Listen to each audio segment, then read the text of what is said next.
bahwa Bapa Sorgawi selalu menjaga kami. Kemanapun kami pergi, dimanapun kami berada, kami tetap ada dalam perlindungan Tuhan. Karena apa yang sudah digenggam oleh tangan Tuhan tidak akan terlepas dengan sia-sia. Kami mengucap syukur kami dapat menikmati hadirat-Mu pagi ini Tuhan. Sehingga semuanya mendatangkan damai sejahtera. Terima kasih, biarlah setiap puji sembah kami, tarian kami Tuhan, semuanya itu menyenangkan hati-Mu. Kami mau duduk diam untuk mendengarkan firman-Mu. Hamba-Mu yang sudah Kau utus, sudah Kau kuduskan. Setiap kami yang datang ke tempat ini sudah dikuduskan. Sehingga benih firman Tuhan tidak akan sia-sia. Semuanya dapat menjadi remah dalam kehidupan kami. Dalam nama Yesus kami berdoa dan bersyukur. Setiap kita yang siap menerima benih firman Tuhan berkata, amin. Shalom Bapak Ibu. Shalom. Puji nama Tuhan, semuanya diberkati, amin. Amin. Banyak sekali masalah, halangan, rintangan, cobaan, tekanan silih berganti. Apalagi tadi SBL sempat singgung ya, hari-hari ini sangat menakutkan. Takut? Takut? Sesuai dengan volume suara Anda ya, itu ketakutan enggak? Ketakutan itu Anda sendiri yang mengukur ya. Bapak Ibu Saudara, keadaan ini melatih kita untuk semakin cinta Tuhan. Yang setuju katakan amin. Amin. Kita akan sama-sama belajar firman Tuhan di dalam Mazmur 20 ayat 7. Kali ini saya pakai PowerPoint. Saya beri judul Solution. Di ayat ini dikatakan begini Bapak Ibu, sekarang aku tahu bahwa Tuhan memberi kemenangan kepada orang yang diurapinya. Dan menjawabnya dari sorganya yang kudus dengan kemenangan yang gilang gemilang oleh tangan kanannya. Siap PowerPoint-nya? Firman Tuhan hari ini itu penuh dengan janji dan orang yang dijanjikan itu pasti senang. Orang yang menerima janji pasti senang, betul apa betul? Betul. Dan firman hari ini itu penuh dengan janji-janji kemenangan. Namun sebelum meminta janji Tuhan, kita perlu mengerti dan mengenal Tuhan. Karena ketika kita tidak pernah mengerti apalagi tidak mengenal Tuhan, kita nggak akan pernah mendapatkan yang namanya janji Tuhan. Next. Karena apa? Allah itu sempurna, janjinya pun bersyarat. Loh Bu, Tuhan kok kejem? Enggak saudara. Tuhan itu penuh dengan kasih. Next. Kalau kita melihat karena Allah itu sempurna, janjinya bersyarat. Syaratnya apa? Kita cari dia, kita kenal dia. Supaya apa? Kita terima janjinya. Dulu sebelum saya kenal Ibu Gembala, saya kenal Ibu Pendeta Imelda. Apakah saya pernah menerima janji beliau berdua? Loh Bu Imelda janji apa? Janji lek diundang maneh. Saya terima janji, kenapa? Karena saya kenal dulu. Dulu sebelum Bapak Ibu Gembala di sini kenal saya, pernahkah saya terima janji? Enggak Bapak Ibu. Pasti bersyarat masuk ke sini kalau bukan hamba Tuhan yang diundang. Gembala yang menggembalakan, semua WL, singer, pemain musik, semua diakones atau jemaat. Syaratnya masuk sini, betul? Kalau penyusup, boleh masuk? Tidak. Nah, jadi janji Tuhan itu bersyarat. Melewati ujian ini ketika janji itu digenapi akan ada yang namanya pengalaman dan kesaksian yang indah. Jadi semua masalah dalam hidup kita itu diizinkan Tuhan. Supaya apa? Ada kesaksian. Next.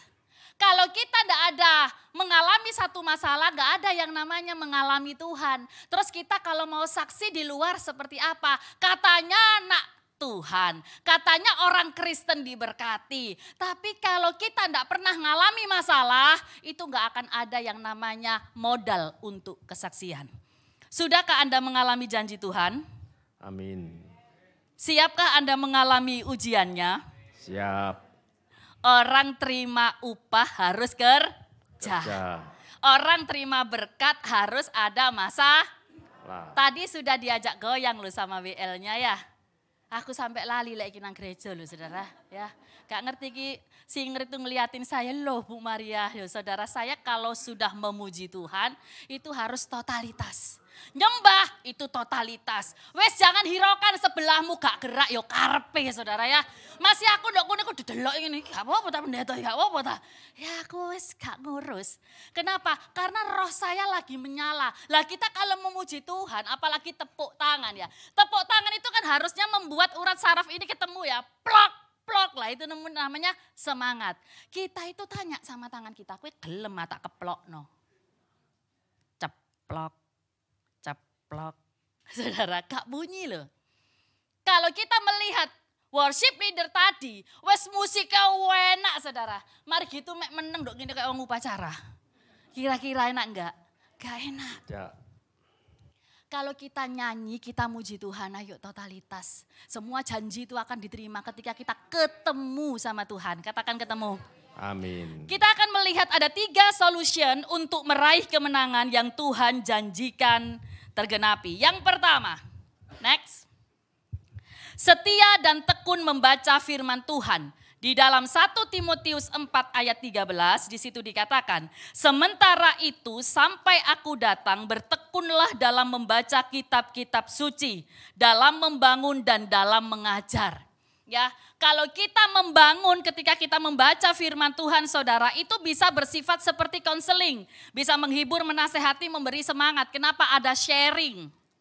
Ngomong saudara. Apalagi dalam pembacaan firman Tuhan itu bisa berupa mengajar. Seperti khotbah seperti ini. Mengarahkan, menginsafkan dan supaya jemaat itu mengalami Tuhan serta mengenal Tuhan secara pribadi.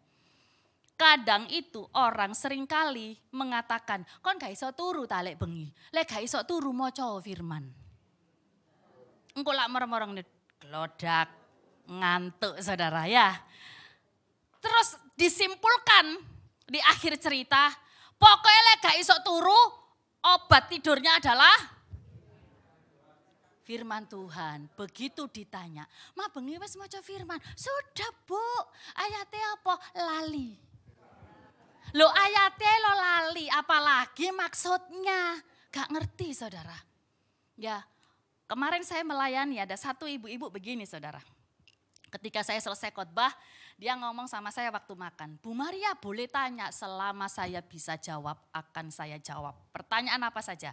Kalau saya nggak bisa jawab saya minta maaf, saya ngomong begitu. Katanya Bu Maria tadi itu kan kalau kita cari Tuhan baca firman itu kan pasti dapat berkat ya Bu ya. Iya tapi saya berkatnya itu didatangi malaikat. Ya aku sampai ngerogi. Karena apa? Saya itu belum pernah datang terus dikei berkat karo malaikat saudara. Ini ibu cerita sama saya dikasih Tuhan berkat itu didatangi malaikat jam piro Bu? Jam 12 bengi. Iya tak Bu? Iya pasti itu malaikat Tuhan. Nah ini di sini saya garis bawahi. Pasti malaikat Tuhan berarti belum tentu malaikat. Terus saya tanya, totok nasik ceritamu. Jangan koma-koma terus supaya saya nggak banyak berpikir. Akhirnya dia melanjutkan ceritanya. Saya itu kan enggak punya duit Bu. Duitku itu mek karek 5.000 kletek. Loh 5.000 sih dikei kletek saudara berarti gak ono tunggale ya. 5.000 iki kletek Bu. Terus saya itu ngomong sama Tuhan. Tuhan aku gak ada beras, gak ada lengo, gak ada odol. Diceritakan semua sama Tuhan, curcol. Nah singkat cerita tiba-tiba ini didatangi seorang laki-laki masuk rumah. Katanya dia itu didampingi gini loh saudara pundae. Terus dikasihlah angka. Aku dikei nomor Bu. Nah, sudah paham ya di sini ya. Halo, siapa sing suka nomor ini? Bertobatlah ya. Ini ada orang ngomong begitu, aku dikei nomor Bu. Terus wong iku hilang.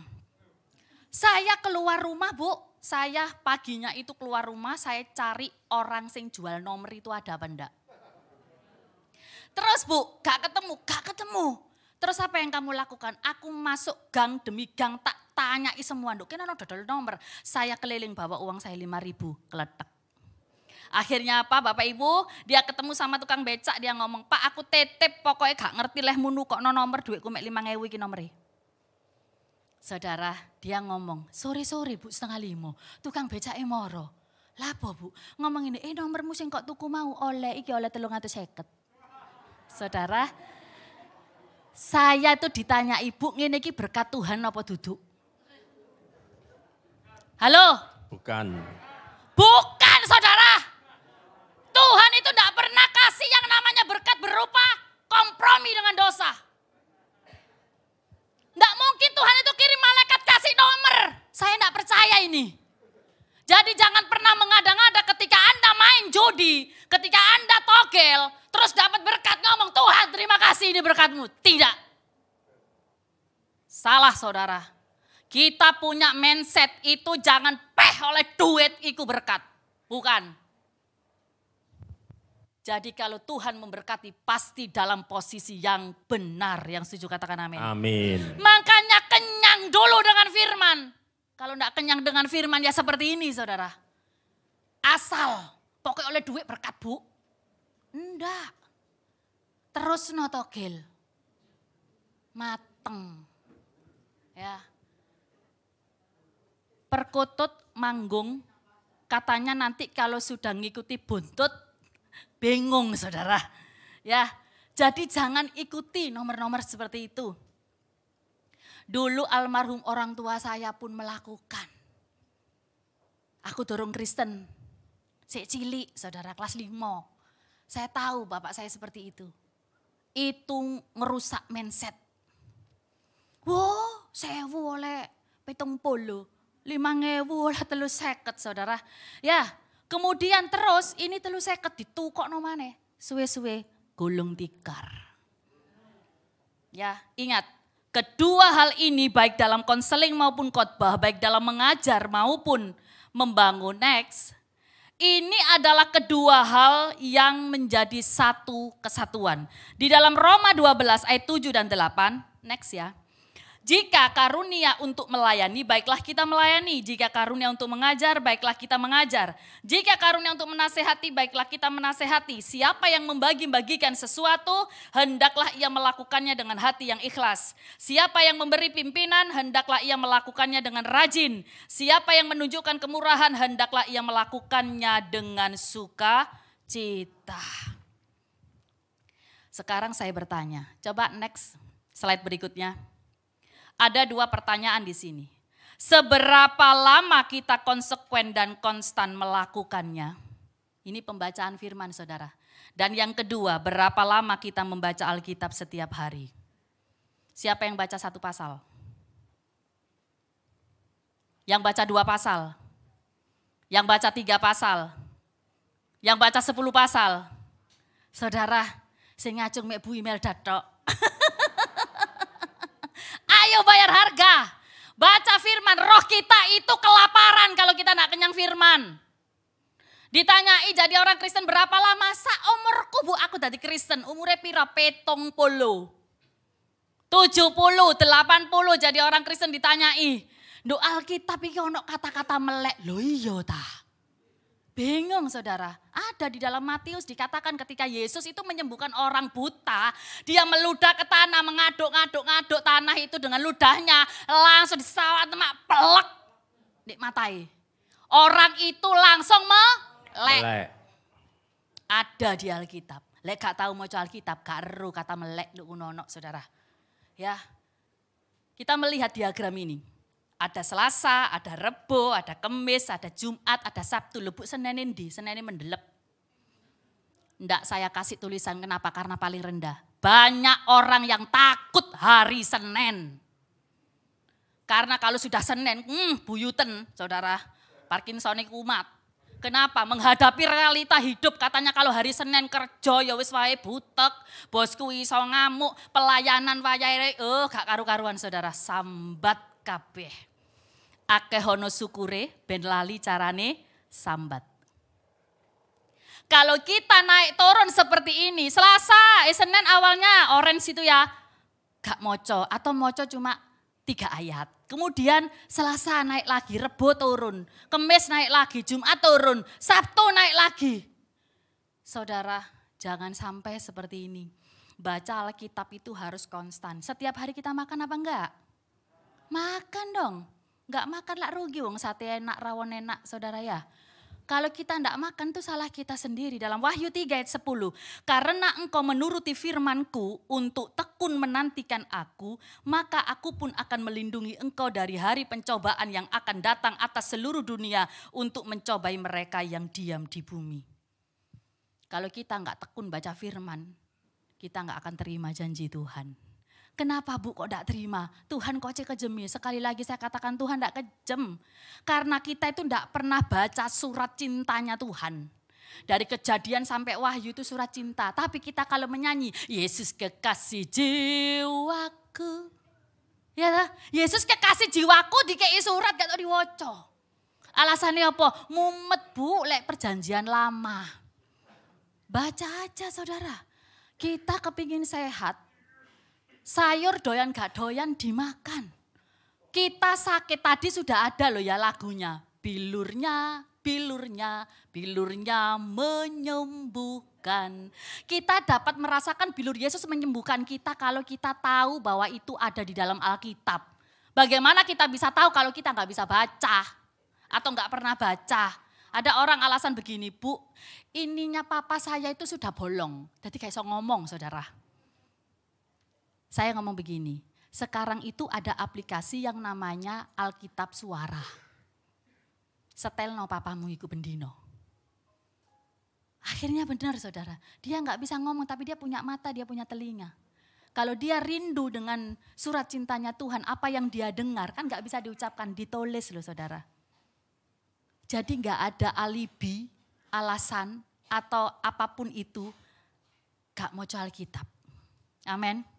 Itu hal yang pertama. Hal yang kedua, berdoa dengan sungguh-sungguh. Kalau kita mau menerima solusi dari Tuhan, kalau kita mau menerima janji dari Tuhan, itu yang kedua adalah berdoa dengan sungguh-sungguh. Ini sudah rentetan loh saudara. Yang pertama baca firman, kemudian berdoa. Ini satu rangkaian ibadah. Kita di dalam ibadah ada firman, ada doa, ada nyanyian, ada penyembahan, betul? Nah, Roma 12 ayat 12, bersukacitalah dalam pengharapan, sabarlah dalam kesesakan, dan bertekunlah di dalam doa. Next, di situ di dalam bahasa Yunani dan di dalam bahasa Ibrani, disebut doa itu adalah tevila atau proskomoi. Saudara, proskomai ya, doa itu mengandung gagasan meminta, memohon, mengemis. Memohon belas kasihan, mencari, meminta petunjuk dan juga memuji, bersyukur serta mengagungkan. Kalau kita tidak rajin untuk berdoa, kadang kan orang itu ngomong begini, alah Bu aku gak ndonga, Tuhan maha tahu kok.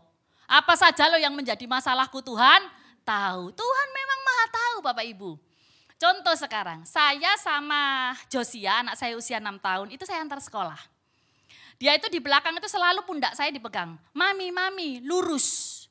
Terus, mami, mami, kiri. Lu sakjane sing ngafal dalan ini aku apa Josia? Saudara, saya apa anak saya? Jelas mamanya dong. Ya, tapi kenapa anak saya kasih tahu saya? Lek ngelamun gak iso nyetir, Pak. Ya, lek ngelamun gak iso nyetir. Mosok aku ngelamuni sampean, Pak? Ya kan? Kenapa kok Josia ini ngomong sama saya? Mami kiri, mami lurus, mami kanan. Itu Pak Satpam belok kiri, mami tin bye-bye. Itu supaya ada komunikasi Bapak Ibu. Kalau kita tidak pernah doa, kita tidak pernah ngomong sama Tuhan. Doa, duduk omong-omong dengan Allah. Pernah kita ngomong sama Tuhan. Paling kita butuh tok tuh. Baru kita teriak sama Tuhan. Next. Kalau kita tidak teriak sama Tuhan, terus Tuhan tidak mendengar. Bukan tidak mendengar. Tuhan melihat seberapa kuat kamu menggunakan akaliahmu. Seberapa kuat kamu menggunakan okolmu. Saudara, kekuatan kita itu enggak seberapa. Tuhan tahu pekerjaan kita apa, pelayanan kita apa. Ada orang yang beralibi, aduh Bu repot, Bu gak duwe waktu aku kayak doa. Ini adalah ciri orang sombong. Ciri orang sombong itu enggak pernah doa. Kenapa? Karena mereka enggak butuh Tuhan. Ciri orang sombong yang kedua apa? Dia tidak mau mendengarkan nasihat firman. Kenapa? Karena merasa dirinya sudah benar. Firman Tuhan itu enggak perlu. Yang ketiga, ini orang sombong adalah orang yang suka menghakimi. Suka menilai orang lain menurut ukurannya saudara. Dari sini kita perlu belajar. Di dalam Yesaya 59 ayat 1 dan 2. Next. Sesungguhnya tangan Tuhan tidak kurang panjang untuk menyelamatkan dan pendengarannya tidak kurang tajam untuk mendengar. Tetapi yang merupakan pemisah antara kamu dan Allahmu ialah segala kejahatanmu. Dan yang membuat dia menyembunyikan diri terhadap kamu sehingga ia tidak mendengar ialah segala dosamu. Jadi ketika kita tidak mendapat jawaban dari Tuhan itu bukan karena enggak menjawab. Kita enggak pernah doa. Saya tahu waktunya jam makan Josia, saudara.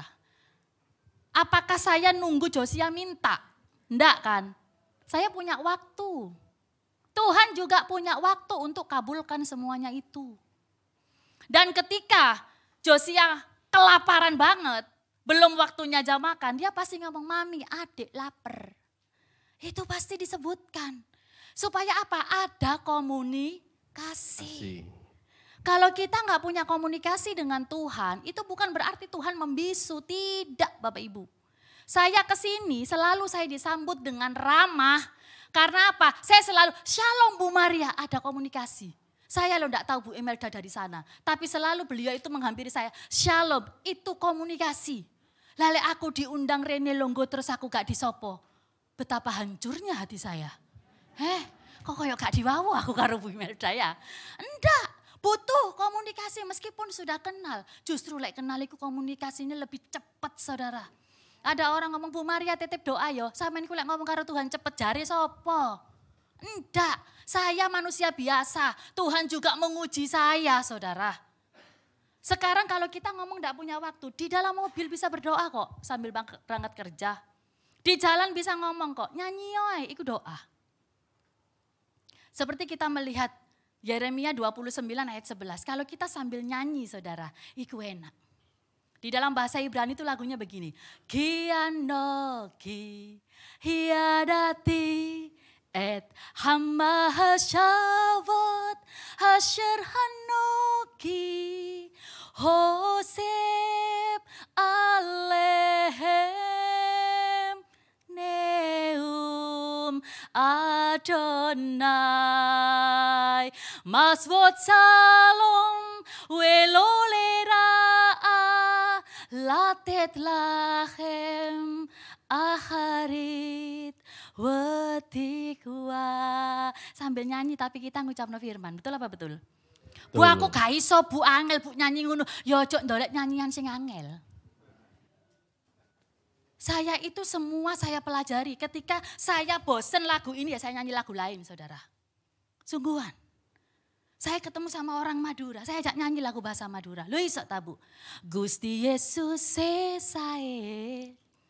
Sae nata dese nandinge. Dokin anak Madura. Sarale ring sepo takera monsae akadi Gusti Yesus peneka. Tepuk tangan buat Tuhan. Gusti Yesus saya hanya Yesus yang baik. Gusti Yesus tidak ada tandingannya. Ketika saya menginjil di daerah-daerah seperti itu, sedikit bekal saya bisa bahasa seperti itu saudara. Langsung cepat ngomongnya. Saya ke Pasuruan, saya punya pos PI di sana. Itu semua bukan orang Kristen. Di depan mereka ada pondok. Tapi kiainya enggak pernah larang saya ke sana. Justru anak-anak pondok kalau saya gelar makan siang di sana saudara. Itu mereka ikut. Mereka saling jawil-jawil.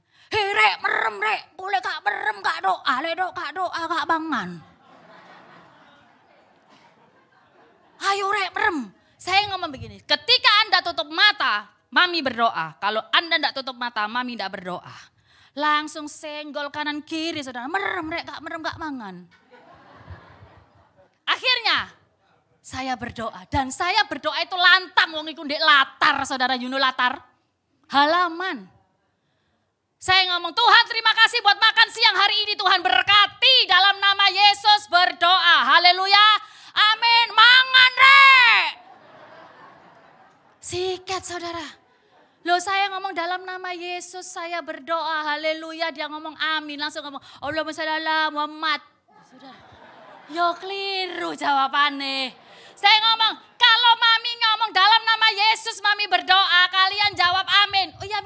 bidulangi. Saya ngomong dalam nama Yesus mami berdoa. Haleluya. Mereka jawab amin. Langsung makan. Saudara. Iku ono wong 50 saudara. Makan di pos PI di Pasuruan. Itu orang Madura. Ketika saya ke sana sama suami saya saudara. Kalau belum didoakan tumpang tangan. Dia ngomong mami gurung rini. Saya pernah pulang itu kayak sinetron, mobil saya dipegangi gini. Mi kapan mi rene mande mi. Ya kok dhisik, engko lek ana sangune rene ya. Saya ngomong gitu. Terus dia ngomong apa? Loh mi, lali mau, dorong ditumpangi tangan mi. Saya berdoa Tuhan, berkati ini orang rindu untuk dijamah Tuhan. Sekarang saudara kalau VC, mi rambutku tak blecing mi. Dipamer rambutnya wis pirang saudara. Ya itu perkembangan yang di sana. Saya ketemu orang-orang muslim, saya ucapkan doa dalam bahasa Arab. Yesu anta ilahi hubbuka syafi'al wahid. Anta habibu nafsi abadan. Yesu taman urid. Yesus anta ilahi, Yesus adalah Allah. Hubbuka safiyal wahid, dia penyembuh yang nomor 1. Kalau kita belajar berdoa, belajar baca firman setiap hari, ketemu siapapun, kita gak pernah takut. Kamu mau pakai bahasa apapun, hikmat Tuhan melekat. Yang setuju katakan amin. Amin. Melekatnya dari mana? Dari pembacaan firman saudara. Kalau kita gak pernah baca firman, kita gak terima janji, kita gak bisa menang. Sedangkan kehidupan hari-hari ini menyakitkan. Next. Apa itu doa? Komunikasi dengan Tuhan, kesatuan budi dan hati. Bukan hanya di mulut saja, melainkan itu adalah ungkapan iman. Next. Kita sama-sama membaca di dalam Matius 21 ayat 22, 2, 3. Dan apa saja yang kamu minta dalam doa dengan penuh kepercayaan, kamu akan menerimanya. Dengan kepercayaan loh. Kamu akan menerimanya. Lah biasanya itu orang berdoa, Tuhan Yesus, plak. Mari saudara tinggal nyengkri. Ngalih, pergi. Tuhan ini teko. Loh, kata tak jawab ngalih. Tapi nanti kita di belakang ngomong, Tuhan gak jawab doa saya. Masalahnya Tuhan katain jawab, kita sudah pergi. Ayo kita mulai berdoa. Selesai kita mengutarakan semua doa permohonan kita. Jangan lupa minta ampun. Kita itu manusia selalu merasa benar. Di sini saya mulai melayani di tempat ini saudara. Enggak tahu itu tahun berapa ya. Saya ingatnya pokoknya sekitar Februari. Mendekati Valentine. Waktu itu saudara, sampai hari ini saya selalu mendengarkan doa dari Bu Imelda. Ampunilah dosa hujat kami. Kita jarang sekali berdoa itu mohon pengampunan. Saya belajar dari kitab Daniel 9. Daniel itu mewakili bangsanya ketika berdoa. Sebelum berdoa untuk permohonan, dia berdoa ngomong begini, Tuhan ampuni bangsaku. Ketika saya belajar kitab Daniel 9 itu saudara, saya mengerti, saya paham, saya lakukan. Benar, kita jangan jadi manusia sombong. Harus kita akui segala kelemahan kita, dosa kita, kesalahan kita. Karena apa? Karena kita nggak ngerti keterucute omong itu sudah menyakiti orang. Tingkah laku kita, perilaku kita itu sudah membuat orang lain tersinggung. Bisa saudara. Contoh begini, ketika bersebelahan, kita tahu kalau di sebelah ini orang yang mungkin bau badan saudara. Tapi terus kita itu bolak-balik. Tersinggung enggak? Gak usah ngomong saudara, bolak-balik ini ayo. Tersinggung enggak? Pasti tersinggung. Itu melukai loh. Tanpa kita sengaja. Begitu kita datang menghampiri tahta Tuhan, kita ngomong, kita doanya gini. Tuhan terima kasih apa? Wong belum beres kok terima kasih. Beres no dulu baru ngomong terima kasih Tuhan. Ayo, gencarkan hidup doa. Doa itu adalah nafas orang percaya. Yang setuju katakan amin. Amin. Kalau kita tidak pernah doa berarti siap-siap putus nafas. Mau putus nafas saudara. Ya, ojo sik Bu, aku durung mantu. Ya, ayo sama-sama belajar. Itu hal yang kedua. Hal yang ketiga. Tadi yang pertama baca firman. Yang kedua berdoa. Sekarang yang ketiga. Selalu hidup dalam pertobatan. Di dalam Matius 3 ayat 2 singkat saja. Bertobatlah sebab kerajaan sorga sudah dekat. Apa itu bertobat? Next. Di dalam bahasa Yunani disebut metanoia. Di dalam bahasa Ibrani disebut shuv. Artinya apa? Kalau metanoia itu sadar, berbalik dan melangkah, artinya apa? Ada satu proses metabolisme di dalam batin sehingga hayat ilahi ada di dalam diri. Kalau sudah hayat ilahi itu datang dan berdiam di dalam diri, itu akan mendorong manusia lama kita keluar. Nah, biasanya manusia lama itu melekatnya sampai sekarang. Bu, mbok yo ganti daster, mbok. Loh, daster bolong yo enak, Bu. Ya, ventilasi ini hake gitu ya. Iki kalau dibuat ke dapur enak gak rempong. Itu contoh manusia lama yang masih melekat dan sulit untuk dilepas. Tapi kita harus berani. Kalau shuv di situ dikatakan berputar dan berbalik. Artinya apa? Pertobatan itu menentukan kehidupan ke depan untuk menjadi lebih baik. Ini gambaran metanoia saudara. Coba next berikutnya. Di dalam Kisah Para Rasul 3 ayat 19 di situ dikatakan, karena itu sadarlah dan bertobatlah supaya dosamu dihapuskan. Next. Mungkin kita berjalan, kita mengikuti arus sampai kita memiliki yang namanya dosa duniawi. Tapi karena kita ini sadar, di situ ada lubang. Kita sadar di sini, kemudian menyadari. Nah kalau kita cuma sadar saudara dan tidak menyadari, kita nggak mungkin berbalik. Karena kita sadar, terus menyadari, berbalik. Karena sadar itu mentoknya di kulit. Kalau menyadari itu di dalam roh. Akhirnya apa? Berbalik dan melangkah mengikuti firman.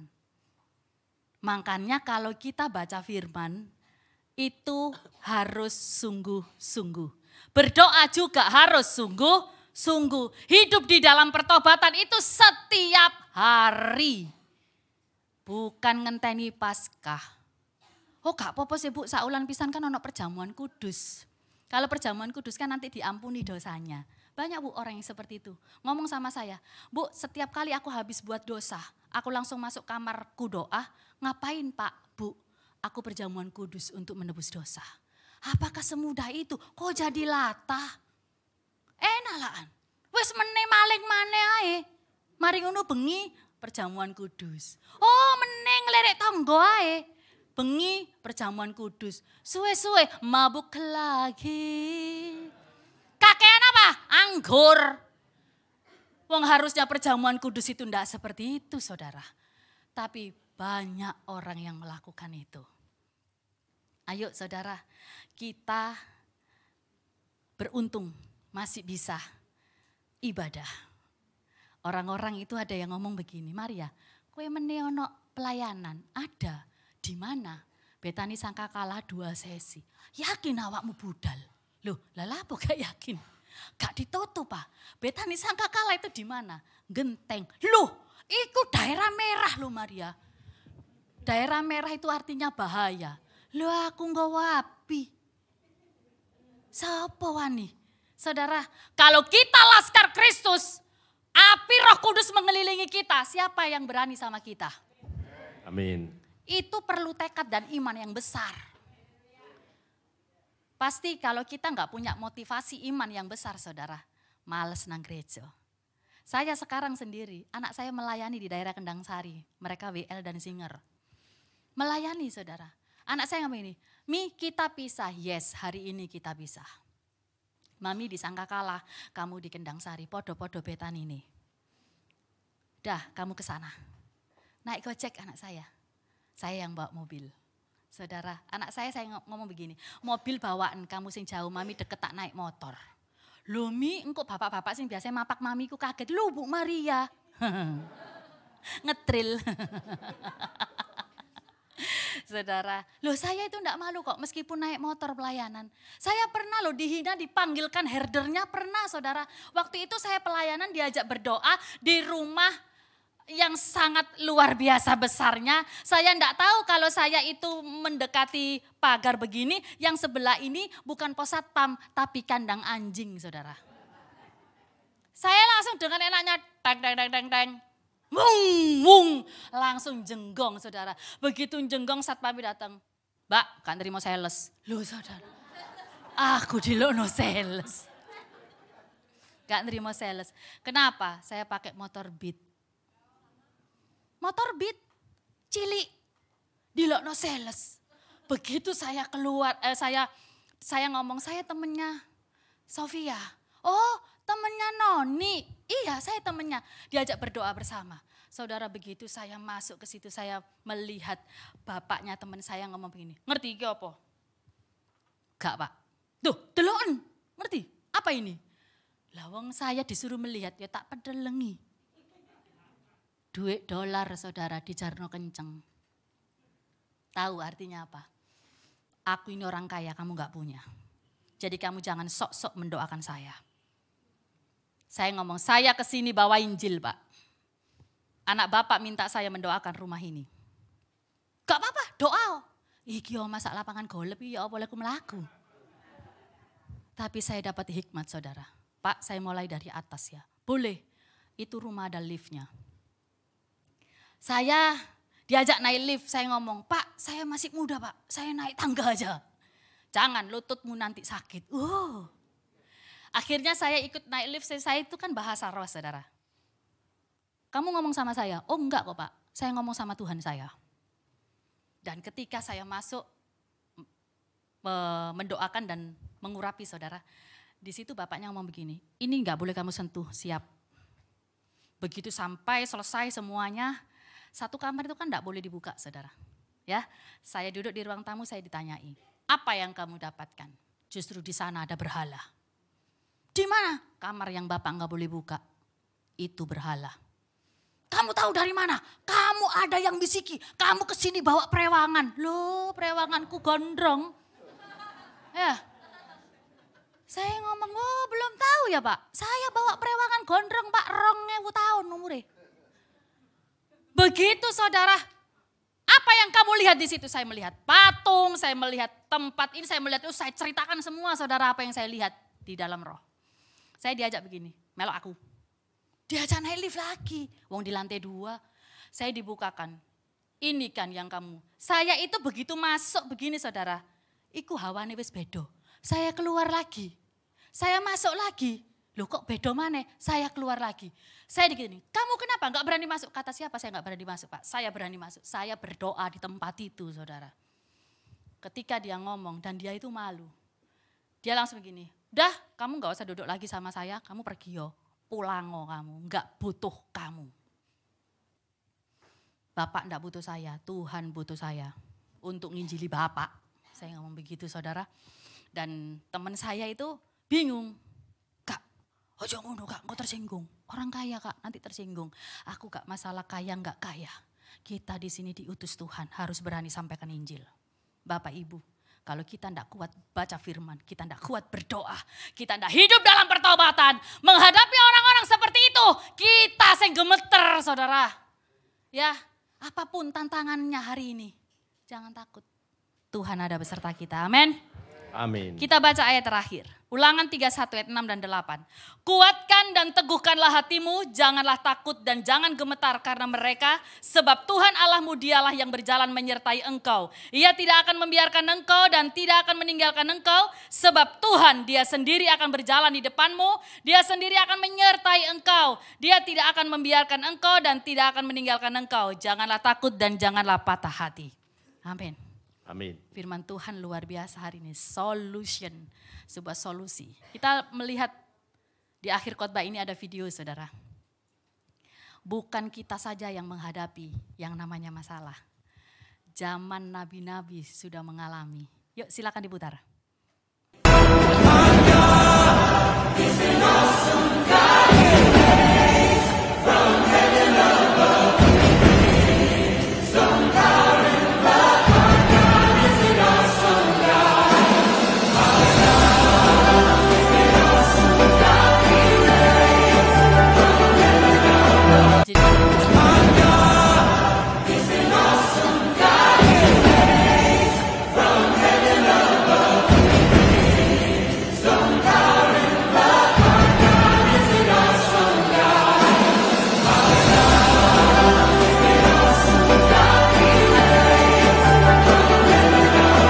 Untuk supaya kita kenal kepada Tuhan.